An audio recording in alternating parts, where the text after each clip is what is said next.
Welcome back, everyone, to the College Football Pick'em Pod. Phil, how we doing? Week 13 here. Can you believe this? 13th week of college football? Why are you? What is up with Will in this chipper mood tonight? I'm so used to the welcome back to the college football pick'em I am pod. excited. Why are you excited? Is it because last week you had Oklahoma -10? No, I had about the best start to a day Possible. that I think anyone's ever had on this podcast. So that's just the two of us. But still, out of every, I was on pace for the best week that either of us had in the past two seasons. I started off 7-1, and then proceed to go 5-1. Yeah, it was brutal. Just a brutal second half of the day, leaving my total at 7-6-1, which is not what we want. However, I had five $20 bets, and I cashed on four of them. Yeah, I did as well. I went 4 for 5 on my $20 bets, and that was huge because I ended up netting out 30 on the week. Okay. I'm now up to $310 on the season. So still a very solid season. That was the fourth week in a row over 500. This is the first of those 4 weeks that I didn't go over 500 by more than at least two games. So if you want to review, we both had the Bowling Green one, even though it had happened after we recorded, whatever. Which is why you wanted to record on Monday night this week so we could get Bowling Green in again. Had to get Bowling Green in this week officially. We were both on Alabama -17.5. That was easy. Both on Michigan -13.5. That was easy. We were both on Notre Dame -7. That was. Oh wait. You were on Navy. That's right. Yeah, I was on Navy. That was a bad bet. Will was on Oklahoma -10. He thought that UCLA +21 seemed like a good bet. So it comes down to one of these where it's like my bet was really bad, but Will can mask his really bad bets because I didn't bet the other side of it. But he was so pumped about that UCLA +21. What was the final score of that game? 45-3. 49-3. They lost by 46. At least Navy only lost by 32, right? Right. I will say I had 15 on UCLA +21. I had 20 on Notre Dame, and we max our bets out at 20. That was you can actually re-listen to that part. I was so confident in Notre Dame won, and I started laughing at you for taking Navy. So and I think you did a really good job. That was the most confident you've been all year. That's the most confident you've ever been. It was the biggest joke of a line I think I had seen. And I made it a point to say this is a ridiculous line. Mm-hmm. So, we both had the over in the Rutgers Ohio State. Ohio State did not cover. They pulled a lot of their starters, which they tend to do, but they tend to score. Still, they didn't score at all in the second half. It was really dumb. Stopped scoring, even giving up a few points to Rutgers. Rutgers ended up getting 3 touchdowns, which is insane. Yeah. They should hang a banner for that. Yeah. No, that was. Honestly, Rutgers should be proud of that outing. That we both had 20 on that. That was our only out of all the $20 bets we had. That was the only one not to hit. The Virginia Tech one. You hopped on that with me, right? Or were we on that together? I had 15 on it. I think we were both on that one together. Right. We were. And then I hopped the first time ever me joining you on a bet we hit was the Rutgers Ohio State over. Yep. LSU. Oh my God. That was a joke. They were at some point they were up by 30, I think. I ended up getting the push. And that was after I was had such a good start, and then everybody was going around. I was like, well, at least I'm going to hit the LSU game. Nope. Minnesota misses an extra point. You don't get the push there. That was brutal. Brutal. Just a win, but at least push on that. Oh my God. Yeah, terrible. Auburn came back. They looked better in the second half. They just had a terrible first half. Penn State, I had -14.5. Wait, you were on Auburn money line and Auburn +2.5. Yeah, I felt good about them. And honestly, if they would have played like they did in the second half, the entire game, they would have won the game. it was not even the second half. It was pretty much exclusively the fourth quarter. Yeah, that's true. I mean, Georgia was in control of that game. That game kind of went how I thought it would go, just with Auburn not really being able to do anything on offense until the fourth quarter. Well, I'll be honest with you, Will, this week. I think this week sucks. And I'm going to say that openly. We had the bummer last week of Tua going down, which is just a shame to see him get hurt like that. It looks like the surgery went well and he is good, but that pretty much there goes Alabama's chances of getting into the top 4 without a good win, because if they're not going to have Tua, there's no way we're going to get them in there. I don't think. I really think that Tua injury pretty much ends Alabama's bid at getting into the top 4, barring something absolutely insane. If Tua was still there, they would probably find a way to put him in there. But so we lose Tua, and this week it's like it depends what else happens. If they are to beat Auburn and we have some losses elsewhere, I don't think would be crazy.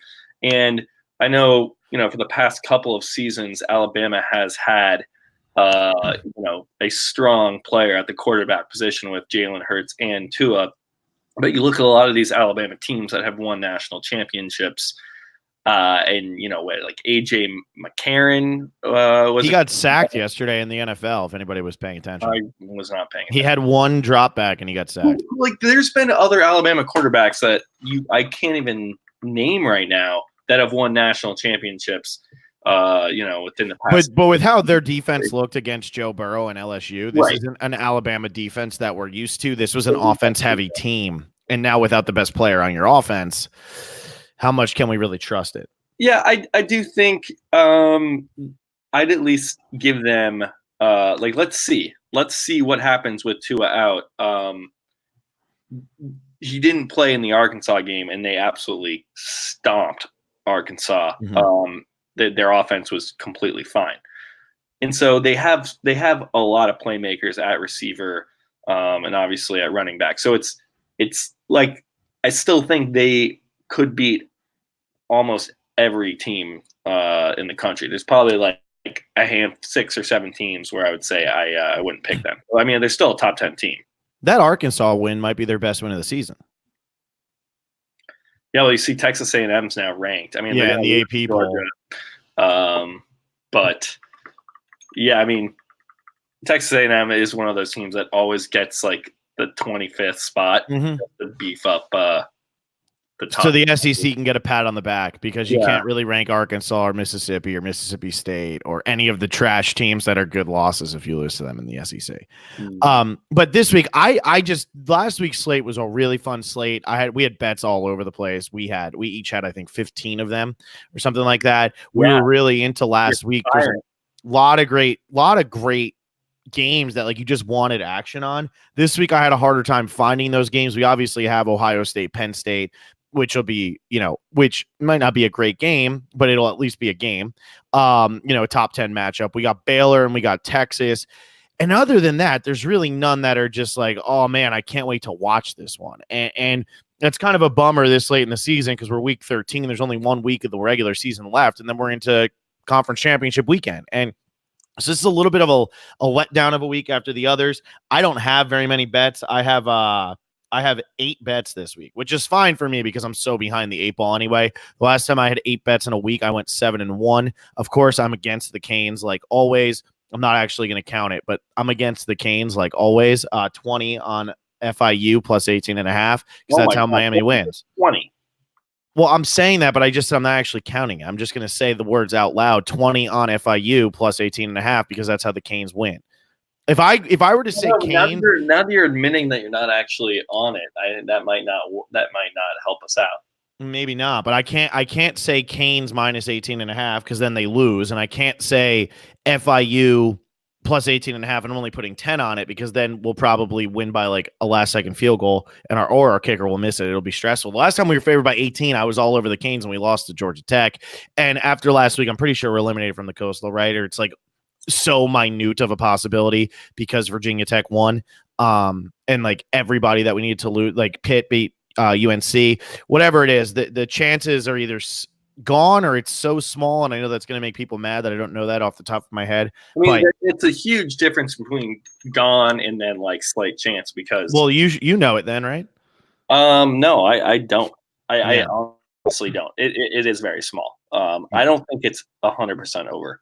Yeah, there was like a ridiculous like scenario that we needed to have happen. You need like 4 teams tied, and Yeah. then we go through the tiebreakers, I think. But one of those can't be Virginia Tech. And Virginia Tech still has 2 losses. And like Virginia Tech now plays, it's just a crazy scenario. But I'm going to throw it out into the void here. FIU, of course, plus 18.5 against the Canes.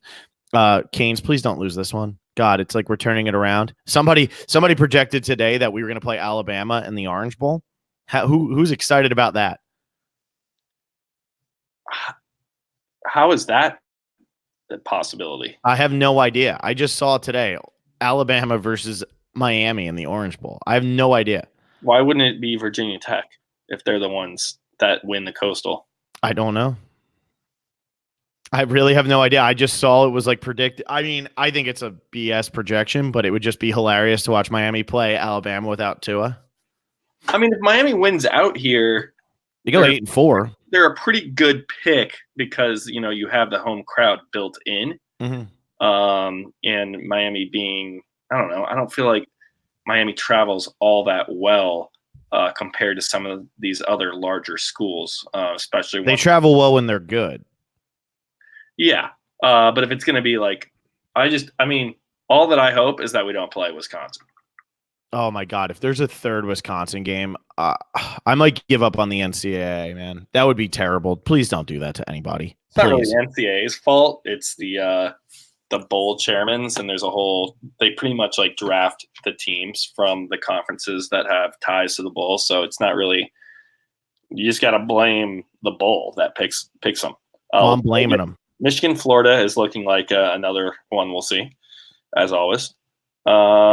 Yeah, let's get into this week's slate. I know you just mentioned the Miami game. Do we want to let's start with our Tuesday night warm up?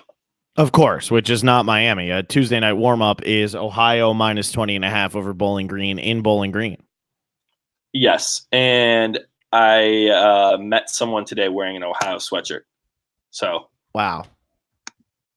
All signs pointing in the right direction. If this was like a rom-com, you would know that was your soulmate right there. It's not a rom-com, but she went to Ohio and then transferred to Ohio State. And then she actually said she worked at a barbecue place or a chicken wing place, and the Ohio State team came in, and she had just transferred. And she was sorting out the checks, and then one of the coaches said, "All right, just put Urban's food on this check." And she's like, "Who's that?" And the guy was like, "Seriously, you don't know who Urban Meyer is?" I love that. So that was fun.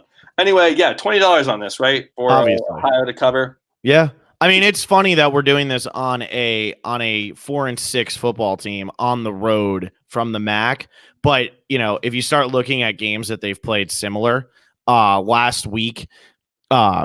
Bowling Green lost by 41 points to Miami, Ohio. Ohio lost to Miami, Ohio by 3. I know that's a little bit of a rivalry game, but still, Jesus, that's a big gap. You have, I'm trying to think. There was another one on here that I saw that really jumped out. Western Michigan, Bowling Green lost 49-10. Ohio lost 37-34. So this game's just not going to be close. And it's just funny that on a Tuesday night, we're picking a road favorite that's 20.5 point favorites. Who's 4-6 on the season? Who's 4-6 on the season? Yeah, that's Bowling Green for you. I mean, it's. I will give you a fun stat though. Ohio is actually worse against the spread this year than Bowling Green is. It's not scaring me away. I'm just saying. Ohio is 2-8 against the spread. Bowling Green is 3-7, but that's mainly, I think, because Ohio's actually been favored to win games they've lost because they're not incompetent. Whereas Bowling Green's kind of like the Dolphins, where the Dolphins went on a 5-game winning streak against the spread because all of the spreads were double digits except for the one against the Jets. And when you're getting double digits to teams that aren't that good, it's a lot easier to cover that than it is when you're like a 2-point favorite to a team that could easily beat you. But so not act like Bowling Green covered 5 straight games either. No, they're 3-7 against the spread this year. Yeah. So it's and we had them in one of those weeks. When they did, yeah, they beat Akron. Yeah. And let's go right to Akron, who is, I think, 0-10 against the spread this season. Oh my God, they're 31-point dogs to Miami, Ohio this year. I love this week. I love that we're doing this. I They still are 0-10 30 against and the a half. spread this season. Like you can't not take this, right? Like 0-10 against the spread. Right. And Miami, Ohio is at home, and they beat Bowling Green last week by whatever you said. It was like 40 points or like 30. Yeah, like they covered this number against Bowling Green, and Bowling Green blew out Akron. Yeah. Bowling Green blew out this team. That's how bad they are. 0-10 against the spread. I've got 20 on this as well. Yeah, I do too. I think you have to. I mean, this is one of those until Vegas is willing to put up a number like 56 for an in-conference game between Akron and Miami, Ohio. You just got to do it. Yeah. What did you say you had it at? I see it at -31. What are you looking at? On Bet Online, it's 30 and a half. What is this Bet Online thing? Bet Online has some great offers. Okay. All right. Well, there you go. We got both of our Ohio teams here, -20 and a half, -30 and a half. We both have 20 on these favorites. That's 4 Ohio teams. It is 4 Ohio teams, but there's only 2 that we actually care about. Right. Yes. And just this is going to be the trio. We got Bowling Green, we're fading. We got Akron, we're fading. I don't know if you're on this as well. I think this is a Wednesday night game. I've got East Carolina at UConn. Yeah, that's such a small spread. East Carolina is only favored by 13 and a half, which is a magical number, but I think they win by 3 touchdowns, not even close to the 2 touchdowns. UConn has been one of those teams in this group that just one of the worst teams in the country. And ECU is on a 5-game losing streak, but they haven't even been all that bad. They put up 50 points against SMU and lost, like in a losing effort. I think they've had some other games where, I mean, they're able to score, and UConn has not shown that ability. So I got 20 on this one as well. I only have 15 on that one, but I'm with you on that one. This is pathetic. This is a pathetic way to start a podcast, Will. This is my most confident play here and this happened last week where I rattled off like 5 bets in a row that I had $20 on, and I ended up going 4-1. And this is very similar. These games early in the week with these really bad teams, this is where I have my most confidence this week. And you're right. It's not as fun or interesting to break down these matchups. But if you want to make serious bank, these are, I think, I really think this is a 3-0. Like maybe parlay this. No, you're right. You're 100% right. There's no reason to just hammer them. Hammer each line individually. Yeah, no, that's what I'm saying. If you go 2-1, you're still coming out way on top. Yeah, that's what I mean. Like we're talking about these games. There's no way this doesn't go at least 2-1. Yeah, who the hell wants to talk about these games? And here we are. We can't help ourselves. Yeah. Anything else you got before Saturday? I don't believe I have any other games before Saturday. That's pretty much it. I go right down the line. Those are my weeknight games as well. Why is this on? ESPN's got to get their stuff together. Week 12 here. We're on week 13. Let's move on. NC State at Georgia Tech was a game, but God, I don't know. I'm not going near that. I wanted to take NC State, and then it's like Georgia Tech has had some like close game. Like they really gave Virginia a fight. NC State has gone just. I mean, these teams are on the same level. And so getting points is probably the right idea. I think it's like at 2 or 2.5 that like Georgia Tech is favored in this game. They're at home. I didn't want to touch this game. Are you on it? No, I'm not on it. It was just a game that I had looked at and said, do I want to be on that? And then I said, no, I can't believe Georgia Tech is favored in a football game, which really made me want to pick NC State. But then NC State is just not good. Yeah, I was tempting, but I think we're staying away. I think that's kind of like a public bet, especially with Ryan Finley actually playing in the NFL right now. So if you're not a big college football fan, you might be watching Ryan Finley play in the NFL and be like, oh, he went to NC State, and like Georgia Tech is bad. I don't know. People think in weird ways, man. So when it's on the mind, it's on the mind. But I'm not actually touching that game. On Saturday, though, I mean, the noon game, the only game that anybody's going to be watching at noon is Michigan State at Rutgers. That's the only important game, right, Will? I mean, I'm assuming you bet on Michigan State, or did you not? Because I did not touch this. I'm staying away. Michigan State is yeah, I honestly kind of lean Rutgers if I'm going to. I did too. I actually wrote down Rutgers and I crossed it off because There's no I'm way. not a There's psycho. no way I'm actually going to pick Rutgers to cover this. I mean, they covered last week. Michigan State is in shambles right now. They're so bad. I watched the entirety of that Michigan game. Michigan looked really good. Just dominated Michigan. I mean, it was a joke. It was a joke of a game. We were on that for 20 that we called it. And there's no way I can bet Rutgers, but there's also no way I can bet Michigan State. I agree. So, I just wanted to bring that game up just in case. It's kind of crazy though. There's a lot of these games that were, like you just pointed out, the Georgia Tech game, they're favored. That's one we would love to hop on. It's like, I can't do it. I cannot pull the trigger on NC State. I cannot pull the trigger on Michigan State as much as I love betting against Rutgers. It's one of my favorite things to do. Yeah, and you just got burned by the Scarlet Knights, so you don't want to do that again. But it is literally the team I've been picking as a favorite the most versus the team I was picking as I was fading the most, playing each other, and it got me. It really did. Yeah, and we look at Michigan State's schedule the rest of the way. They're 4-6. They need 2 games to be able to make a bowl, and they play Maryland and Rutgers. And I would not be surprised if they don't make a bowl. That's how bad Michigan State is this year. That would be bad. That would be bad. You need to win those 2 games. You have Rutgers and Maryland ahead. Oh, yeah. But still, I mean, it's 20.5, so it's a big spread. So still, I would lean Rutgers here. But yeah, definitely don't have anything on it. Let's go to a game that we do have something on. You keep tossing out games, and I keep saying, no, I'm sorry. Well, I had to bring up the Rutgers game because it's Rutgers, okay? There's no way we're going to go through this podcast without bringing up Rutgers. And, of course, the important game at the 12 o'clock slot is Ohio State versus Penn State. That's obviously that's the top 10 matchup. Big spread here. Ohio State favored by 18.5 in this one. It's a huge spread for a top 10 matchup. Perhaps Penn State shouldn't be top 10. It is quite a big spread, but I am on the Buckeyes here, minus 18.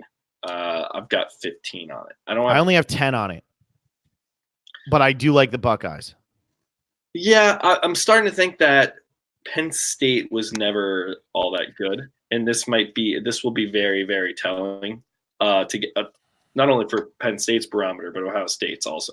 Here's what it comes. I keep comparing it to the Miami team under Rozier, where it's, you beat a good team and then you play against like what Minnesota was kind of like that. Minnesota was the Miami team where it's, you really beat like a good team and everybody thinks you're for real. And then you come out and you lose to Iowa. They did play Iowa well, and Iowa's no Pittsburgh, but Iowa definitely is a good team, but Minnesota loses it. And it starts to open people's eyes to, well, maybe Penn State wasn't that good if Minnesota was able to handle them the way they were able to handle them. And I think that's why this spread is so big. I think had Minnesota won last week and was still undefeated and beat Iowa the week after beating Penn State, I think Penn State is probably 13.5 point underdogs, 12.5 point underdogs, something like that. But because Minnesota lost, it makes people doubt that they were ever that good in the first place when they beat Penn State. And everybody's doubting Penn State right now. So, I mean, Penn State, they were a fun story at the beginning of the year. They weren't ranked, or they were ranked like 19 or 20 or something like that. I mean, they're a solid team. There's just a big gap from Penn State to Ohio State. There's a huge gap. Yeah, Penn State might be a top 15 team, and Ohio State is probably the best team. And so, 20 points between these two teams, even though they're both top 15, that's okay. That can exist. Both things can be true. Yeah, I agree. And I also really like the over in this game. It's down to 55.5. I saw it at 59. I saw it at 59.5 earlier. And now that I'm seeing it under 8 touchdowns, I absolutely love that. Ohio State is a scoring machine. And if they're going to win this game, like Penn State's going to put up points, but we're going to play Ohio State football. I got 20 on this. I think that's a really low number. I have 15 on. I have 15 on both the spread and 15 on the over. I mean, Penn State's pretty much their only big win is against Michigan, which was at home against a Michigan team that really hadn't found itself on offense yet.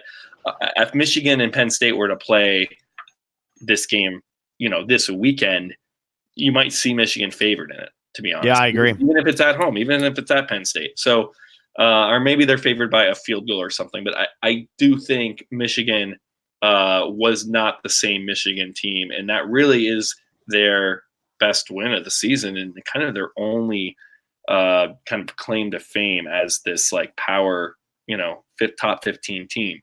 No, and you're right. Michigan has looked so much better in recent weeks, not wings.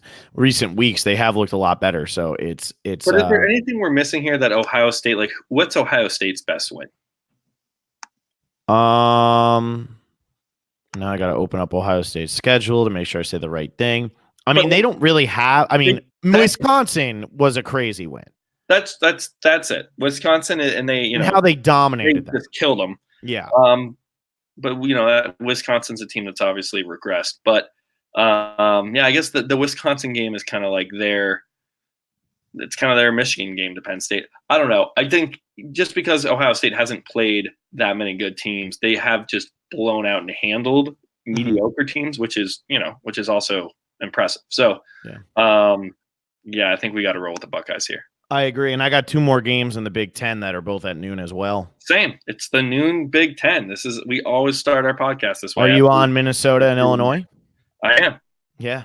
Like, I don't get these spreads. I really don't. I think that they're both – I think one is way too small, and I think the other is way too big. I think Minnesota – they played pretty good. Like, they played well last week in the second half. They had a bad first half. They fell behind, but they are a team that fights. And they're not like everybody's going to be, oh, they were overrated. They beat one team. And like, look, we knew it. But you have to play back-to-back games in the Big Ten against Penn State and then go to Iowa. It's never easy to win in Iowa.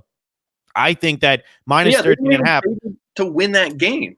Yeah, I know. So if I can get this, I mean, they almost covered anyway. Extra point. Yeah, exactly. So I get this under 2 touchdowns. I love it. I got it at 13.5 right now. Northwestern for any listeners. We haven't even mentioned who they're playing. Yeah, they're going on the road. Tough test at Northwestern. No, I still think Minnesota is a good team, and they lost. And maybe people are looking at them like, oh, okay, story's over. But 13.5 points is just too small for a Northwestern team. Yeah. This is one of those games where Northwestern probably, I always say this when I bet Northwestern, it's like you're going to get 10 points max out of Northwestern. And Minnesota has shown that it can play, it can put up points.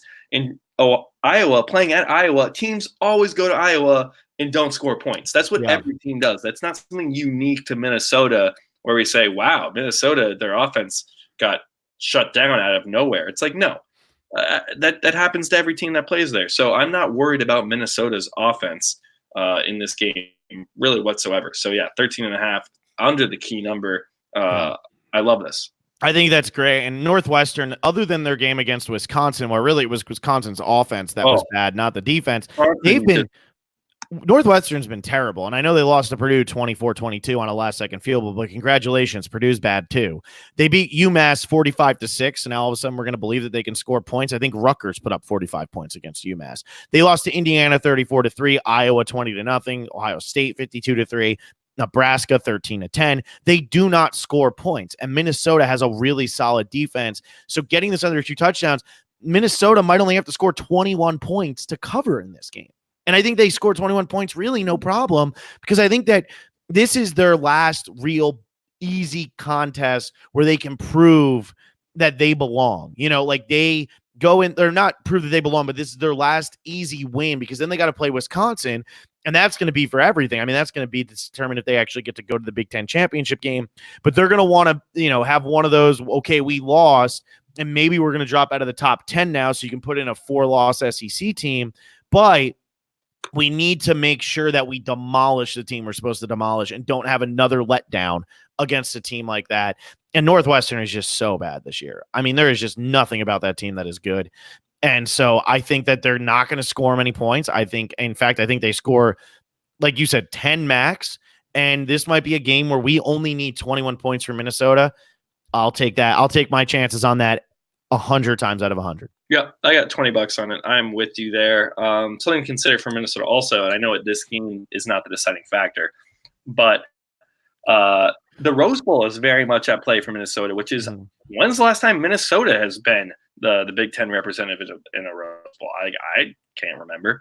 Yeah. Ohio State's going to go to the playoff more, unless, something, unless, hey, they might lose to Penn State. Who knows?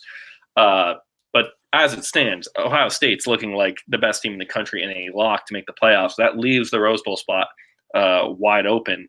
And that's something Minnesota absolutely wants to experience. So yeah, I'm right there.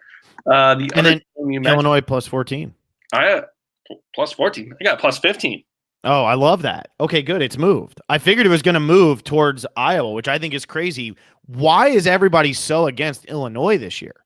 I think it's a couple things are at play here. One is that Illinois, despite beating Wisconsin and despite beating Michigan State, those wins haven't gotten better as the season's gone onward. We mentioned the Wisconsin beatdown from Ohio State already. Michigan State, we already mentioned their beatdown they got from Michigan. How they, haven't really been Michigan. I mean, Michigan State is, I think, were they ranked at the beginning of the season? I mean, Michigan State is perennially a top 15 team. They've been to the playoffs before with the same coach. This isn't like a team that should be performing the way they do, but those wins don't look that good anymore. And I think they had a bye week last week. They're kind of out of sight, out of mind. And on the other side, Iowa just beat undefeated Minnesota. So now this is so public. Yeah. So now Iowa's like, oh, Iowa just beat, a top 10 team. And they have Illinois, who's a nobody with these wins that aren't that good coming. But no, I'm with you. Plus 15. That's a ton of points. I have 15 on this, not 20, just because I have 15 as well. It is tough to play at Iowa, but Iowa hasn't covered 15 points against a Power 5 team all season except for Rutgers. So, which we'd say Rutgers Power 6 because they are technically, but you look at their wins. They don't blow teams out. They don't, and they might get a lead, a 14-point lead, and they're fine running the ball and burning clock. Like they don't need to blow teams out, and they don't blow teams out. They're comfortable with that. So I just think that this is super, super public. Like that's what this feels to me. It feels like this is a public game where because it's fresh off the Iowa beating Minnesota. The last time Illinois lost was October 12th. And I think people just know that Illinois stinks like normally. So people aren't going to look at Illinois, and Vegas has no problem throwing up the minus 14 and saying, go ahead, put all the money so we can get Illinois on the other side of the key number here at 15, and people are still going to keep putting money on Iowa. Sure. Sounds good to us. They've beaten Wisconsin, Purdue, Rutgers, and Michigan State. Now, I know that's not the greatest stretch, but you beat Wisconsin, you beat Michigan State. Those are two teams Illinois is never supposed to beat. I know it's hard to win in Iowa, but Iowa's offense is not good. And so I could see Iowa winning this game 14-0. And that is crazy. It could just be 14. It could be 21-14.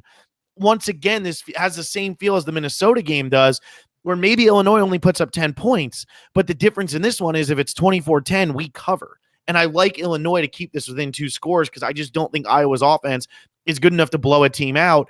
I mean, even when Iowa does win games, who did they beat? Iowa beat somebody 20-0.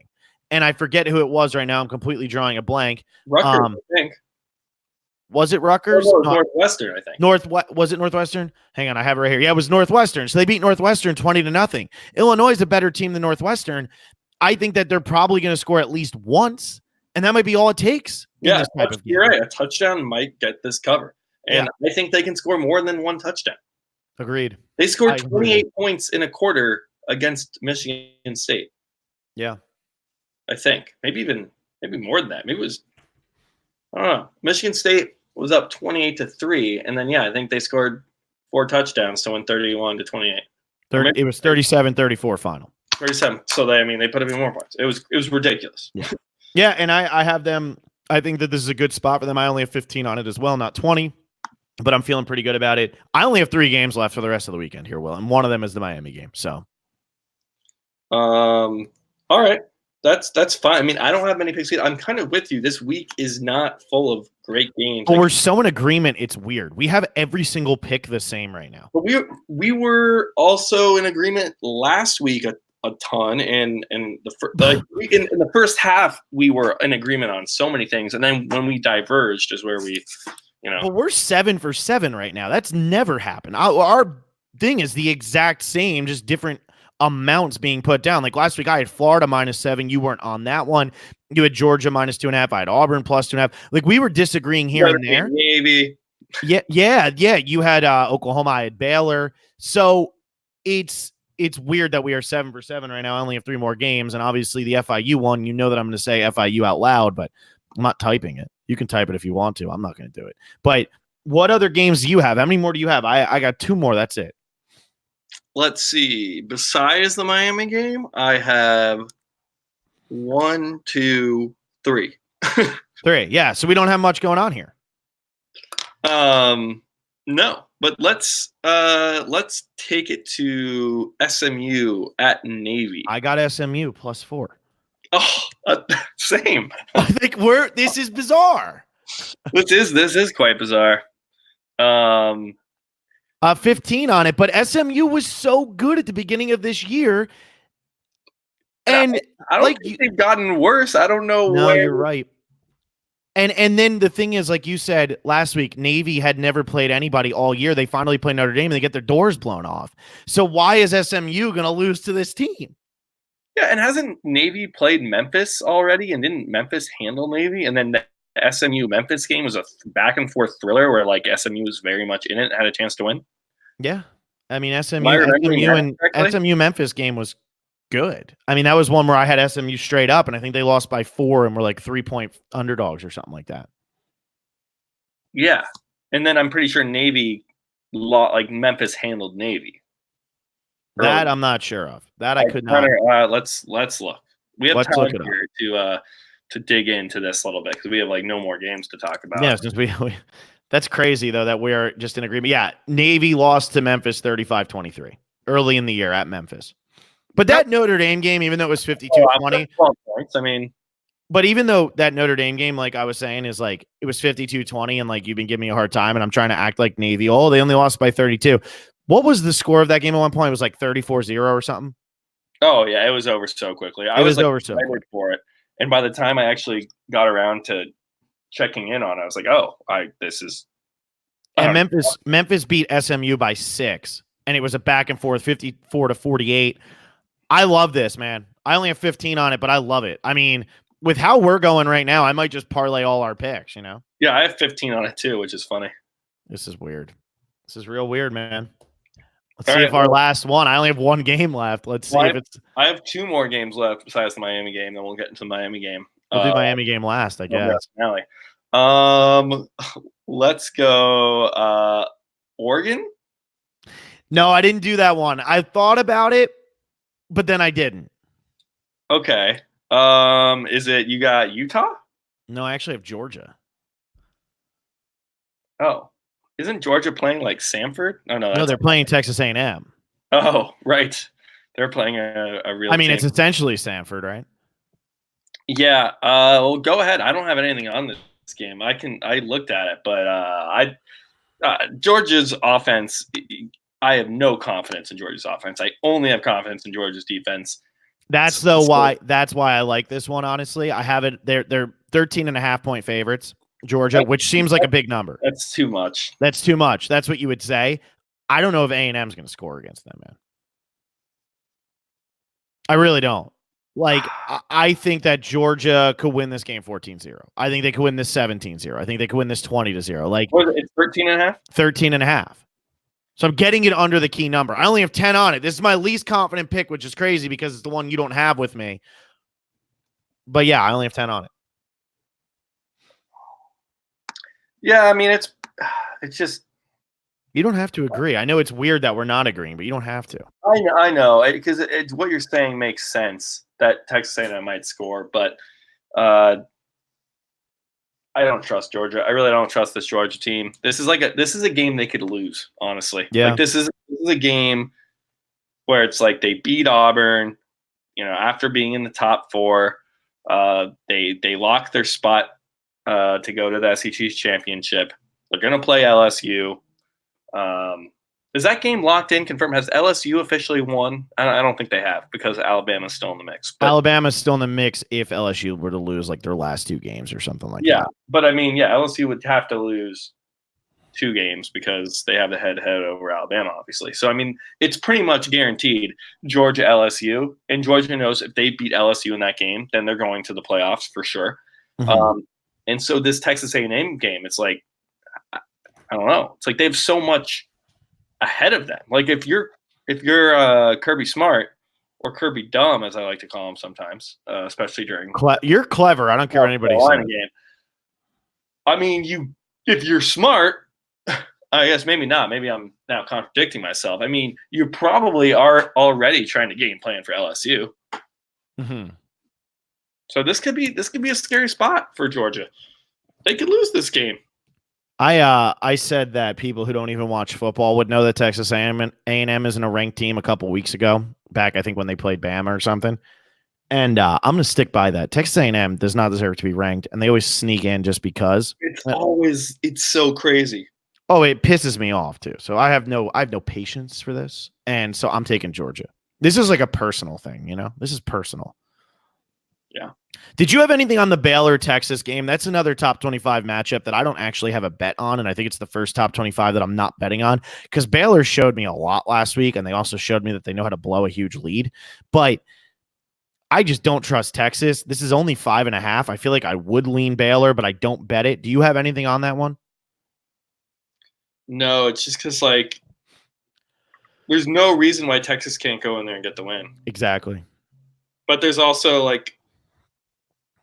also Baylor is 9-1. Their only loss being to Oklahoma. And in a game they should have won. And they can easily win out and then beat Oklahoma in the Big 12 championship and have an argument to be in the playoffs still. They're very much still alive in the playoff conversation. So they should be focused as ever. And they are at home against a Texas team that has been extremely inconsistent. Sam Ehlinger has just been not Sam Ehlinger this season. He just hasn't been.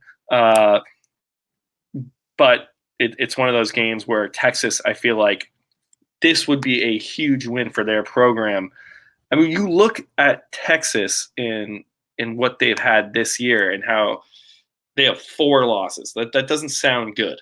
Like a 4-loss team is not what you want. They won the Sugar Bowl last year against Georgia. I know Georgia wasn't at full strength, but still, that's a huge win. And you were on the up and up, and you beat Oklahoma last year. And now you have 4 losses, and you still have 2 games left in the season.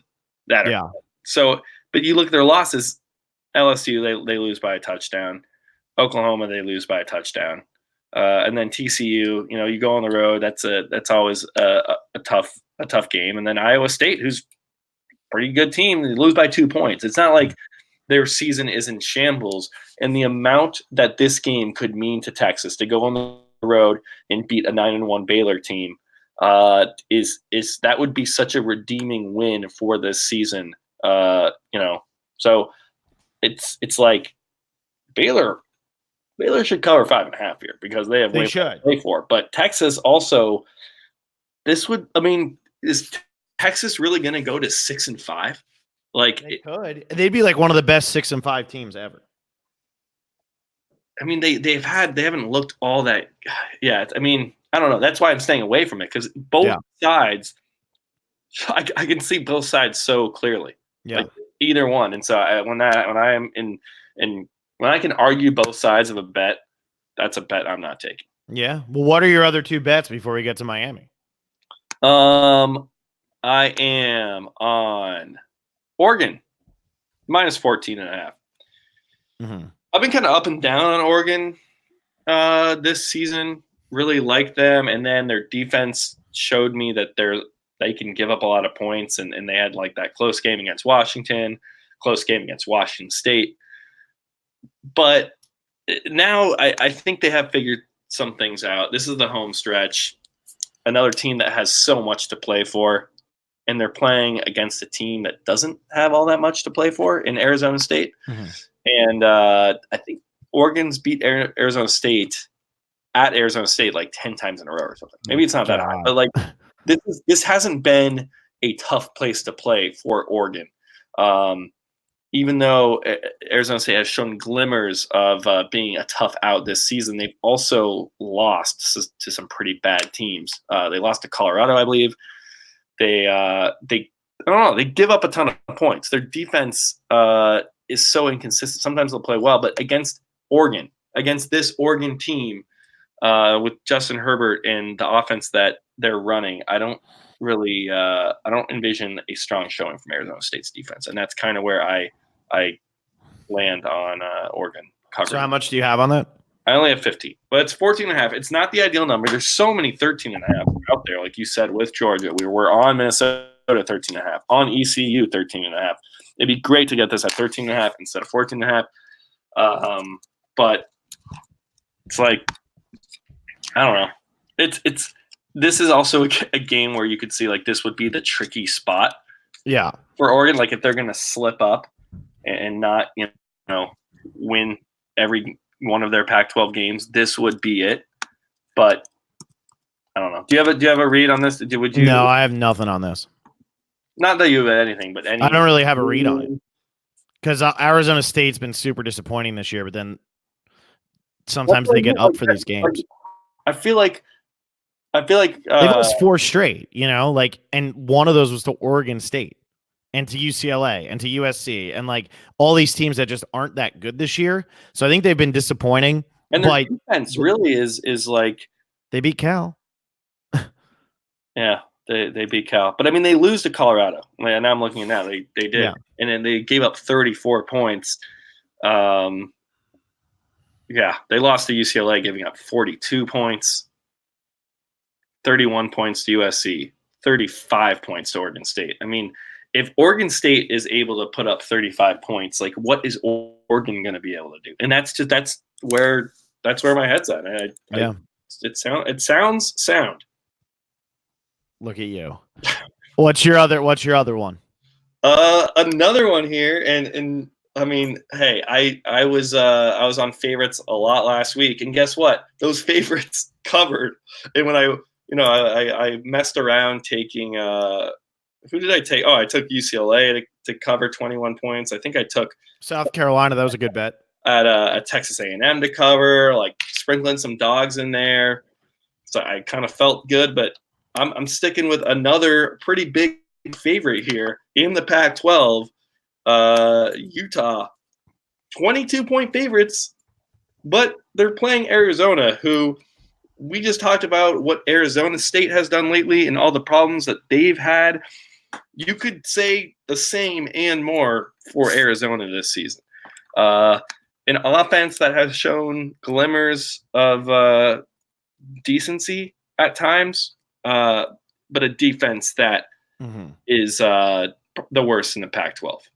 So, in that Utah win last week against UCLA, who was on the up and up, I mean, just absolutely that defense is so legit at Utah now. Like I was kind of like, okay, Utah's in the top 10, but what have they really done? What has this Utah team done? And to hold UCLA to 3 points when UCLA's offense had actually been looking pretty good. Like this is a Chip Kelly offense to put up 3 points. How does that happen? No, I hear you. But again, I'm not going to go with, it's such a big spread. I'm not going to go one way or the other. Over 3 touchdowns, just so many. I don't even think that's that big. Maybe I just can't get out of my head who Utah is and who they normally are. How much do you have on this? I have 20 on this. Is like, I think this is a lock. I feel just as confident about this as I do some of those earlier games. And again, for Utah, right in the conversation for the playoff. It's like the teams that are still playing for something are playing against teams that aren't playing for anything. Arizona's 4-6. They're not going to beat Utah, which would make them ineligible for a bowl. They know this.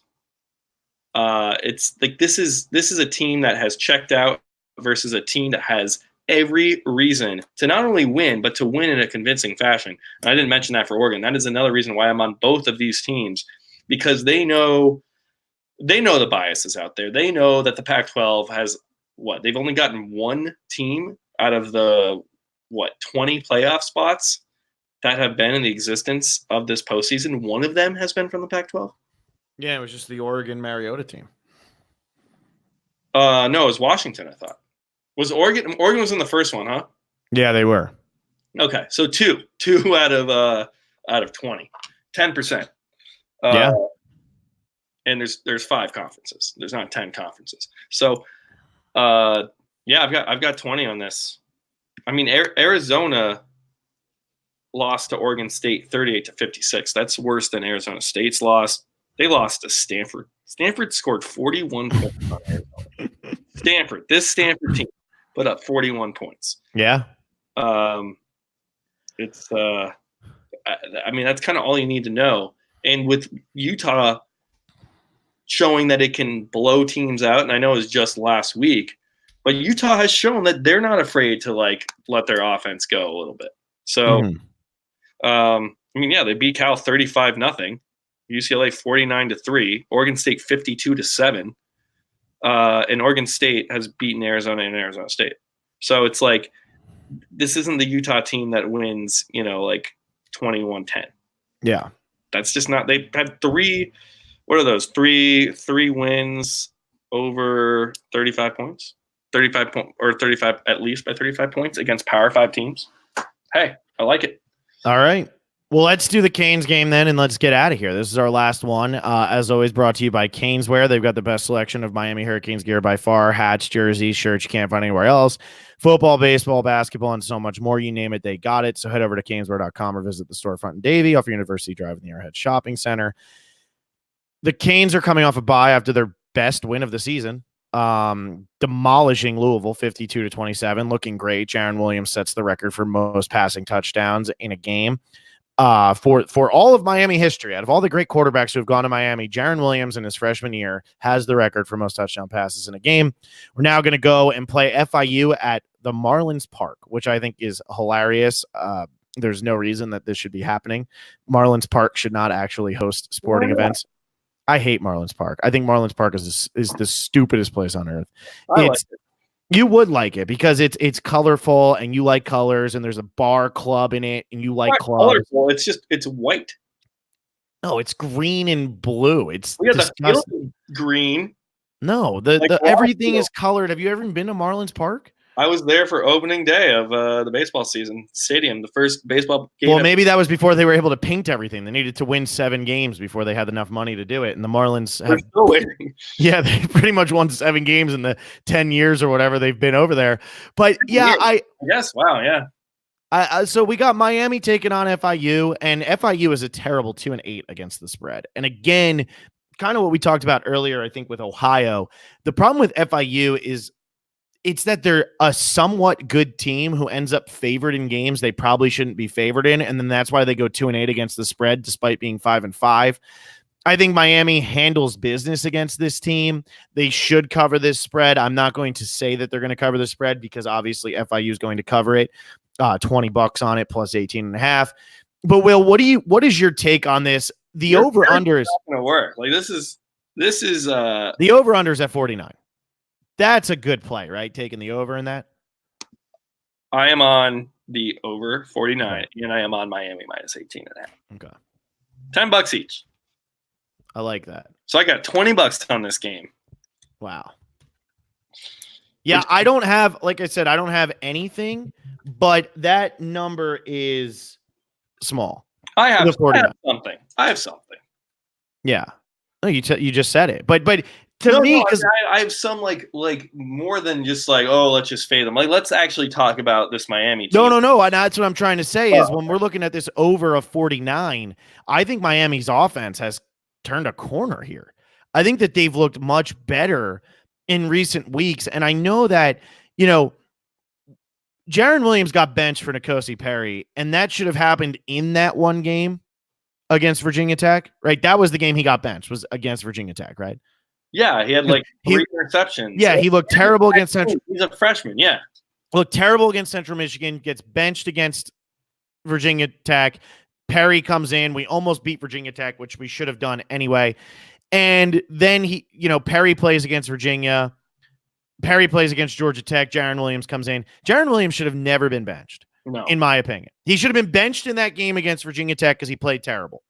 After that, he's got to get back in the starting role, and we saw what he could do last week. And earlier in the year, I just the N'Kosi Perry defenders, I just don't understand it.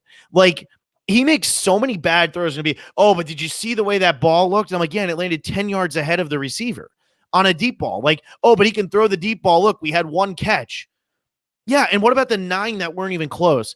I'm so in on Jaron Williams, and yeah, he had one bad game, and it's a series of games that then ended up leading us to not being able to win the Coastal. But I think that with Jaron Williams at the helm, I think him getting benched woke him up. And against Florida State, he looked really good. Against is he woke? What? Is he woke? And he might be. Against Florida State, he looked really good. And against Louisville, he literally had a record-setting day. So I think that against FIU, you should have no problem. And that's where this is. I mean, like, Jaron Williams should be able to, like, if he could do what he did against Louisville, you don't even need him to do that much. Mm-hmm. Just, like, have a good day out there, which I think he's more than capable of doing. We have to remember he is a freshman. So it's like, he's going to have bad games, and he's looked good. I'm so much more confident about this Miami team with him playing quarterback. I think with N'Kosi Perry, you never know what you're going to get. You're going to get flashes of greatness, but you're also going to get interceptions. You're going to get a lot of sacks. You're going to get fumbles.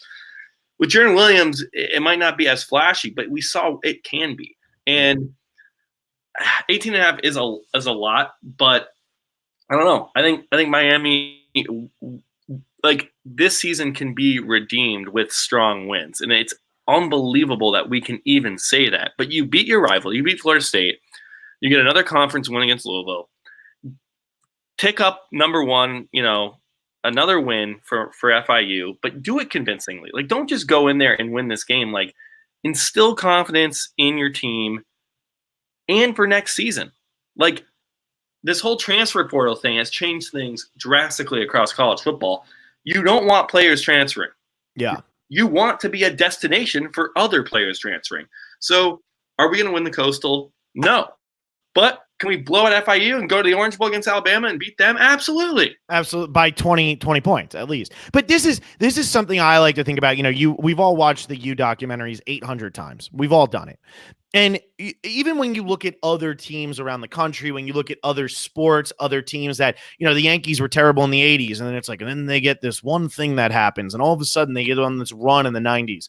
And that's what this can be. We had a terrible, terrible, terrible season to start. Terrible. I mean, we lose to Georgia Tech. We give up 42 points to Virginia Tech. Should have never had it happen. But if now you can go on a 5 or 6 game winning streak to end the season, win your bowl game, and we come into next season and all the announcers after we win the first game of the year are saying, wow, Miami's won 7 straight games with like the 3rd longest win streak in college football right now. Oh God, you just jinxed it. But do you know what but that's what I'm saying needs to be the mentality here is almost look at the end of this season and all of next season as one season, where you're taking it and you're building on this so that you can create something for the future and say, wow, Jaron Williams coming back. What's Miami going to be able to do this year? And then start winning some games because you have the confidence from this season. So yeah, it's a sad, disappointing season, but there are still ways to redeem it. And maybe we'll get a 3rd chance at Wisconsin this year in a bowl game. Yeah. I mean, I just think 18.5, like, you should, like, that's not too high of a number. No. You should expect this Miami team, to really blow this team out. Like, the fact that we're even questioning whether we can blow out FYU is concerning, and it's not good. They have Duke next week, so it's not like they're thinking ahead, like, oh, we got to prepare for Duke, because Duke is bad this year. So it's like, win these 2 games, but win them handily. I don't know. We got to be on it, and I'm with you on the over just because the offense has looked that good, and FIU probably scores here, honestly. Yeah, you're right. Because it's Miami. That's what happens. Well, Let's run back through what we got here, and we had so many that were similar. Literally, I have 1, 2, 3, 4, 5, 6, 7, 8. I have 9 bets, and 8 of them are the same as Will's. I got Ohio minus 20.5, Miami, Ohio minus 30.5, East Carolina minus 13.5, Ohio State minus 18, Ohio State's over a 55.5, Minnesota minus 13.5, Illinois plus 15, SMU plus 4, and then the one game that we are not in sync on, but you did not bet against me. I have Georgia minus 13.5. I should bet against you. Oh, I don't know. I don't like either side enough. But Yeah. Anyway, I have all of those bets that Phil just said. Minus the Georgia game. Minus the Georgia game, of course. I have those, but I also have Oregon minus 14.5, Utah minus 22, Miami minus 18, and Miami FIU over 49. So there you go. So we only have one more regular season week left after this one, and then it's conference championship time, and then it's bowl time. So yeah, enjoy this while you can, because you only have one more full regular season week left. What?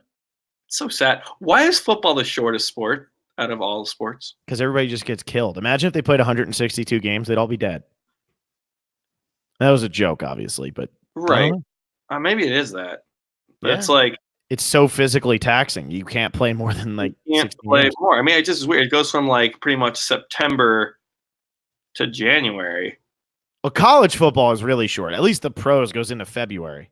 Yeah. The college football is a whole month shorter than the pros, pretty much. And you're like, for one of those months that it's around, so it's pretty much 2 months. It's pretty much 2 months. We're not counting. You don't count preseason. No, but what I'm saying is, for all of December, your favorite team is playing one game. It's not like every week they're playing. I'm saying like in December you're not playing 4 games, you're playing 1. Right. Yeah. I mean, it's the best sport, but it's the shortest season. It's so short. But anyway, Will, you got any last parting words? You just want to say goodbye? How about follow us? We're so bad. We don't really do the social media thing that well. But if you want to subscribe on iTunes and leave a review and follow us, and I don't know, that's always nice, I guess. Yeah. All right. Well, we'll see you next week. See ya.